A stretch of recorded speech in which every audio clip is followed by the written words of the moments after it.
Ni cha Warumi ama Romans chapter 9 verse 20 to 21. Yes. La sivyo, binadamu, we nani umjibuye Mungu? Je, kitu kilichoumbwa kimwambie yeye aliyekiumba, kwani kuniumba hivi? Wachia tu pale kwanza. Je, binadamu, wewe ni nani umjibu aliyekuumba? Je, kitu kilichoumbwa kimwambie aliyekiumba ya kwamba mbona kuniumba hivi? Jina la Bwana litukuzwe. Lakini leo wanadamu wa leo ambaye ni mimi na wewe tumekuwa tukibishana na kazi ya Mungu. Maana Mungu alituumba akatuwekea masikio, sisi tukaenda tukatoboa tukaingiza vitu zingine. Mbona ukaniumba hivi? Endelea pale. 21. Yes. Au mfinyanzi ana amri juu ya udongo kwa fungu moja la udongo kuumba chombo kimoja kiwe cha heshima na kimoja kiwe hakina heshima. Amen. Ashia pale. Bwana Yesu asifiwe. Amen. Au mfinyanzi, je, hana amri juu ya udongo kwa fungu moja la udongo kuumba chombo kimoja kiwe cha heshima na kimoja kisiwe cha heshima?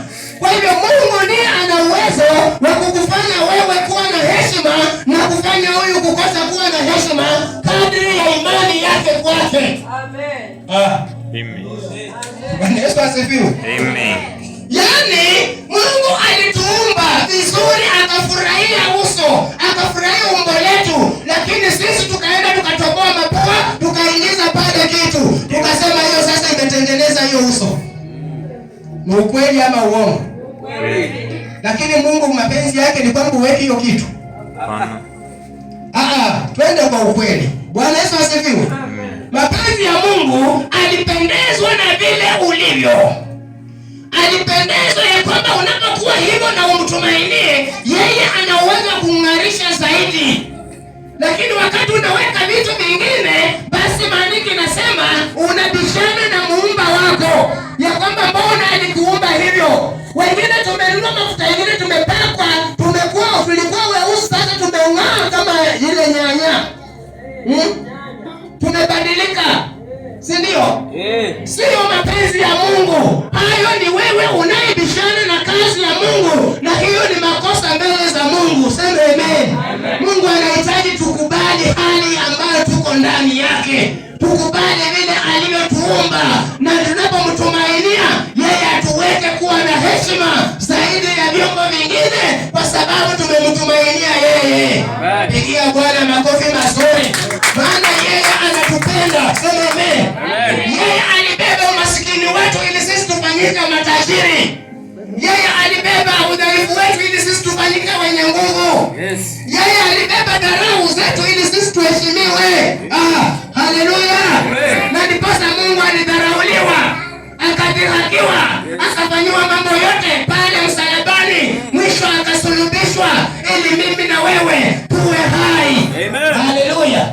Na leo hii tumeokolewa, tuko hai ndani mwa Kristo, na kwa sababu tuko hai tumtumainie yeye ili yeye afanyike baraka juu ya maisha yetu. Haleluya. Kanisa ama wana wa Israeli walikuwa wanafanya mambo ambayo hayampendezi Mungu, kwa sababu Mungu alikuwa anawapenda, Mungu alikuwa anawajali, lakini mara mingi walikuwa watu wa kulalamika, mara mingi walikuwa watu wa kuwaza nyuma, mara mingi walikuwa watu wa kwenda kinyume na kusengenya na kuzungunika juu ya Musa na Mungu.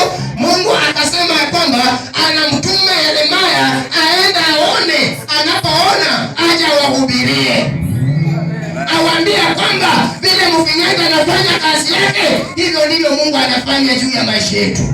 Hivyo ndivyo sisi tulivyo mikononi mwa Mungu. Sijui ni kazi gani ambayo umeona Mungu ameshindwa ikafanya ukakimbia ukaenda kwa mganga. Hapo hakuna msaada mpendwa, msaada wako uko kwa Mungu.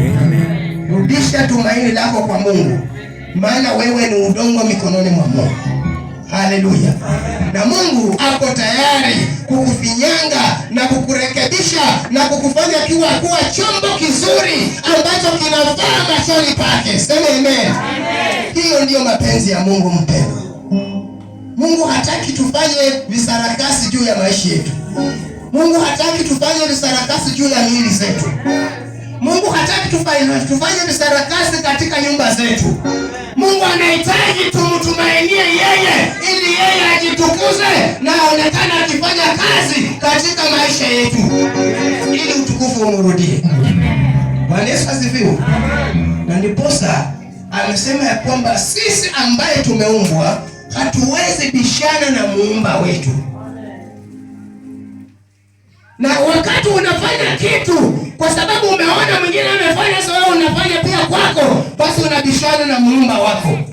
Muumba wako anahitaji ubaki bila alikuumba ili mwenyewe ashughulike, aweze kung'arisha hiyo mwili, aweze kutengeneza vitu vyako, aweze kukuongoza katika njia zako, aweze kukupa heshima mahali popote uendapo, maana yeye ndiye mwenye uwezo na sisi tuko chini ya miguu yake. Amen. Jina la Bwana litukuzwe. Amen. Kila mmoja ana jambo la kuwaza ndani ya mbele ya Mungu. Sijui katika maisha yako ni kipi ambacho umekifanya ambacho unapojitafakari na kuwaza unaona kweli umeenda kinyume na mapenzi ya Mungu. Mungu hataki tubishane naye. Mungu hataki tufanye visarakasi juu ya miili zetu. Mungu hataki tukose kumtegemea yeye. Anahitaji tumtegemee. Kwa hivyo anza kutafakari ndani ya moyo wako ya kwamba kwa kweli jambo hili ambalo nimelifanya basi sio mapenzi ya Mungu. Rudi chini, ambia Mungu nisamehe, na Mungu ako tayari kuachilia msamaha na kukupa direction katika maisha yako. Haleluya. Jina la Bwana litukuzwe. Na ndipo Mungu alituona. Na alipoona akaona wana wa Israeli wana